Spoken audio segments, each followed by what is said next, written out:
السلام علیکم ورحمۃ اللہ وبرکاتہ۔ محترم سامعین، آج کے ٹاپک میں ایک شرعی مسئلے کی وضاحت کرنا مقصود ہے۔ وہ شرعی مسئلہ یہ ہے کہ آدھی آستین والی جو قمیص ہوتی ہے اس کے ساتھ نماز پڑھنے کا شرعی حکم کیا ہے، اور اسی طرح بنیان کے ساتھ نماز پڑھنے کا شرعی حکم کیا ہے۔ محترم سامعین، یاد رکھنا چاہیے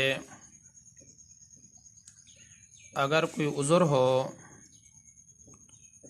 مثال کے طور پر آپ کے پاس اور کپڑے موجود نہیں ہیں، تنگ دستی کا عالم ہے اور لباس موجود نہیں ہے، تو پھر ایسی صورتحال میں آدھی آستین والی قمیص کے ساتھ نماز پڑھنا اور اسی طرح بنیان کے ساتھ نماز کی ادائیگی کرنا شرعی لحاظ سے مکروہ نہیں ہے۔ لیکن اگر کوئی عذر بھی نہیں ہے، آپ کے پاس اور قمیص بھی موجود ہے، کپڑے موجود ہیں، بغیر کسی عذر کے آدھی آستین والی قمیص کے ساتھ آپ نماز کی ادائیگی کرتے ہیں، یا کپڑے ہونے کے باوجود بھی بنیان کے ساتھ نماز کی ادائیگی کرتے ہیں، تو فقہائے کرام نے ہی فرمایا ہے کہ ایسی حالت میں نماز مکروہ ہوگی، کیونکہ آدھی آستین والی قمیص کو عام طور پر پہن کر آدمی کسی مجمع کے اندر نہیں جاتا، عام مجالس کے اندر نہیں جاتا، بازاروں کے اندر نہیں جاتا۔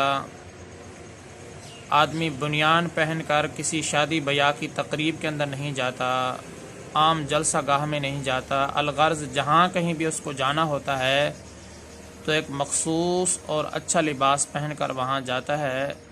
لیکن پتہ نہیں یہ کیا ظلم ہے کہ جب اللہ تبارک و تعالیٰ کی دربار کے اندر حاضر ہوتا ہے تو اس طریقے سے گندا لباس استعمال کرتا ہے، آدھی آستین والی قمیص یا پھر جو ہے نا بنیان۔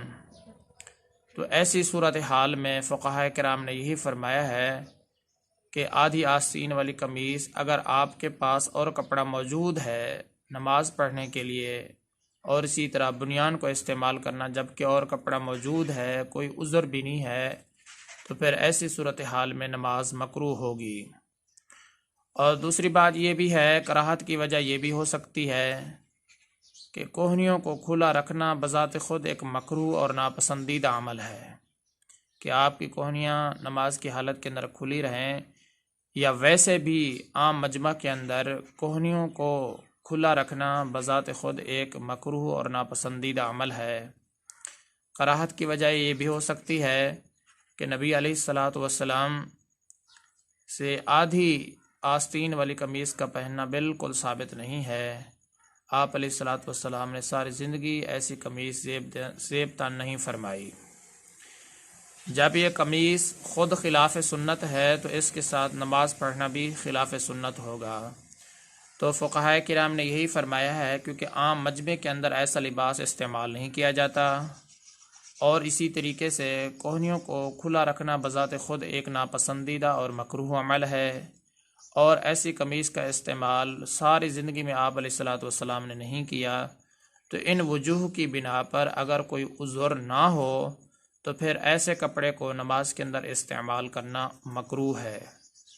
اگر کوئی کہے کہ گرمی ہے تو اس مسئلے کے اندر گرمی عذر نہیں بن سکتی، عام طور پر ایسا کام گرمیوں میں ہی کیا جاتا ہے، تو یاد رکھنا چاہیے نماز کا اتنا بڑا لمبا ٹائم نہیں ہوتا، تھوڑا سا ٹائم ہوتا ہے، تو گرمی بھی عذر نہیں بن سکتی۔ تو یہ ساری صورتحال، یہ ساری تفصیل مردوں کی نماز کے بارے میں ہے۔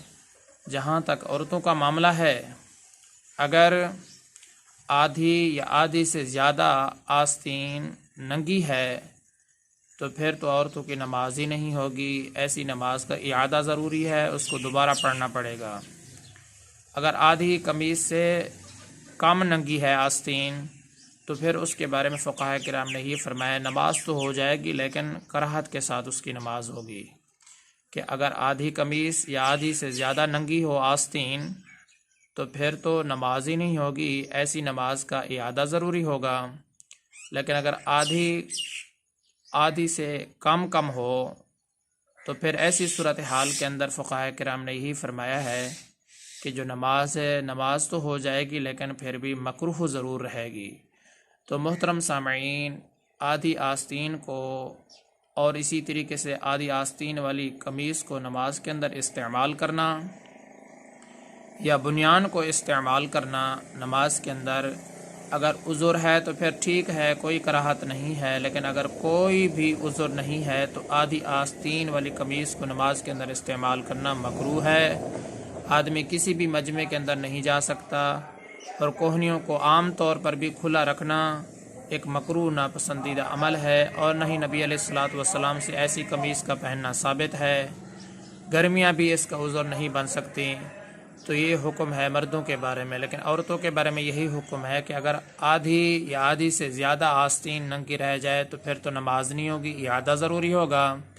لیکن اگر آدھی سے کم ننگی رہ جائے آستین تو پھر اس کا حکم یہی ہے کہ نماز تو ہو جائے گی لیکن پھر بھی کراہت کے ساتھ نماز ہوگی۔ محترم سامعین، امید کرتا ہوں کہ آپ کو یہ مسئلہ صحیح طریقے سے سمجھ میں آ گیا ہوگا۔ میں آپ سب کی دعاؤں کا طلبگار ہوں۔ محمد ثناء اللہ فاروق۔